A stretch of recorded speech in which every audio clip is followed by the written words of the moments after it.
सुमित श्रीवास्तव की जिंदगी बहुत ही सीधी और सादी थी। लखनऊ के पास एक छोटे से कस्बे में उनका छोटा सा परिवार रहता था।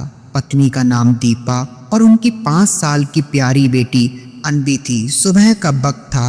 रसोई से अदरक वाली चाय की खुशबू आ रही थी और खिड़की से सूरज की हल्की किरणें कमरे में उतर रही थी। दीपा रसोई में सुमित अखबार के पन्ने पलट रहा था। अनबी उठी कि नहीं, सुमित ने चाय की चुस्की लेते हुए पूछा। दीपा मुस्कुराई। उठी तो है लेकिन स्कूल जाने का मन नहीं है। आज टेस्ट है ना उसका। सुमित को हंसी आ गई। ये छोटी सी बच्ची और टेस्ट से डरती है।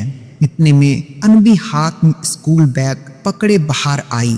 मुंह थोड़ा फूला हुआ और आंखें नींद से भरी हुई। धीरे से बोली, पापा आज ना ले जाओ प्लीज। मैं टेस्ट में नंबर कम आएंगे तो सब हंसेंगे मुझ पर। सुमित ने उसे गोद में उठाया और प्यार से कहा, नंबर तो बात की बात है बेटा, कोशिश करना सबसे बड़ी बात होती है। जो कोशिश करता है वही असली हीरो होता है। थोड़ी देर तक अनबी चुप रही, फिर धीरे धीरे मुस्कुराई। ठीक है पापा, मैं हीरो बनूंगी। दीपा ने दोनों को देखा और आंखें भर आईं। एक पल को उसकी दुनिया पूरी तरह बदल गई। शाम को जब सुमित ऑफिस से लौटा तो देखा अनबी अकेले अपने खिलौनों से खेल रही थी, लेकिन मन कहीं और था। दीपा ने धीरे से कहा, आज स्कूल में बच्चों ने उससे ठीक से बात नहीं की, इसीलिए थोड़ी उदास है। सुमित ने बिना कुछ कहे अनबी को गोद में उठाया। चलिए आज आपको एक नई कहानी सुनाता हूँ, उस लड़की की जो सबसे अलग थी, लेकिन एक दिन सब उसे अपना बना बैठे।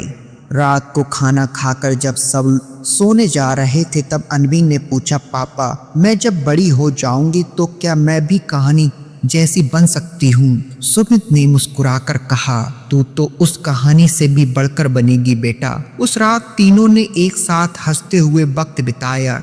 किसी को अंदाजा नहीं था कि ये पल, ये शाम और ये हंसी उनकी जिंदगी की आखिरी बेफिक्र हंसी है। सुबह एक ऐसी घटना उनका सब कुछ बदल कर रख देगी।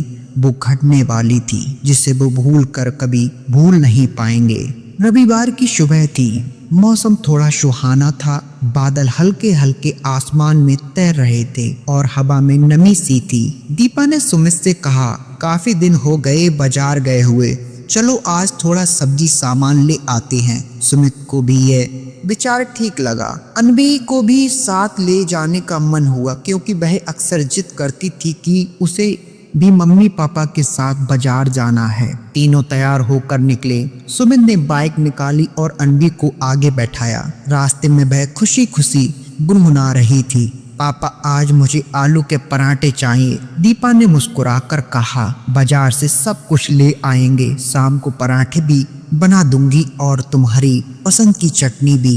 बाजार में काफी भीड़ थी। रविवार का दिन था और ऊपर से हल्की भी बारिश शुरू हो गई थी, जिससे सड़कें गीली और फिसलन भरी हो गई थी। सुमित एक दुकान पर सब्जी के भाव पूछने लगा। दीपा थोड़ी दूर एक दूसरे स्टॉल पर गई और अनबी वहीं पास में खड़ी थी। किसी को पता नहीं चला कि बस कुछ ही सेकंड में सब कुछ बदलने वाला था। जब सुमित ने पलटकर देखा तो अनबी वहां नहीं थी। पहले उसे शायद लगा दीपा के पास गई होगी, फिर दीपा को आवाज दी, अनबी तुम्हारे पास है। दीपा ने चौंक कर जवाब दिया, नहीं, मैं तो समझी वो तुम्हारे साथ है। सुमित का चेहरा सफेद पड़ गया। उसके हाथ से थैला गिर गया और भीड़ में बहे पागलों की तरह इधर उधर भागने लगा। दीपा भी तेजी से लोगों से पूछने लगी, एक छोटी सी बच्ची देखी क्या? गुलाबी फ्रॉक पहने हुए थी, 2 चोटी बनी हुई थी। बाजार की भीड़ सब अब उनके लिए अजनबी और डरावनी बन चुकी थी। किसी ने कुछ नहीं देखा, किसी को कुछ नहीं पता था। थोड़ी ही देर में पुलिस बुला ली गई, रिपोर्ट लिखवाई गई, पोस्टर लगवाए गए, बाजार के सीसीटीवी फुटेज खंगाले गए, आसपास के गांवों तक खबर भेजी गई। ऑटो टैक्सी वालों से पूछताछ हुई लेकिन सब बेखबर थे। और ये सब चीजें उनके लिए अब बेकार थीं। दिन बीते, फिर हफ्ते और धीरे धीरे महीनों भी गुजरने लगे। अनवी का कोई भी सुराग नहीं मिला। दीपा टूटने लगी थी। वो दिन रात रोती, चुपचाप बैठी रहती, न खाना न नींद। सुमित ने खुद को मजबूत करने की कोशिश की, लेकिन अंदर ही अंदर भय भी बिखर चुका था। उसके लिए हर सुबह अब खालीपन लेकर आती और हर रात एक अंधेरे दिन के साथ खत्म होती। हर बार जब दरवाजे पर किसी बच्चे की आवाज आती, दिल में एक उम्मीद जागती, शायद अनवी लौट आई हो। लेकिन हर बार दरवाजा किसी और के लिए खुलता। वो घर जहां पहले हंसी की आवाजें गूंजती थी, अब एक खामोशी का मकान बन गया था। दोस्तों, ये आपको कहानी कैसी लगी हमें कमेंट में जरूर बताएं, अपनी राय दें। दोस्तों, अनवी कहाँ गायब है वही हमें कमेंट में जरूर बताएं। इस कहानी का नेक्स्ट पार्ट लेकर हम जल्दी आपसे मुलाकात होगी। तब तक के लिए आपका दोस्त जीतू, धन्यवाद। दोस्तों, चैनल पहली बार आए तो चैनल को सब्सक्राइब कर लें, वीडियो को एक लाइक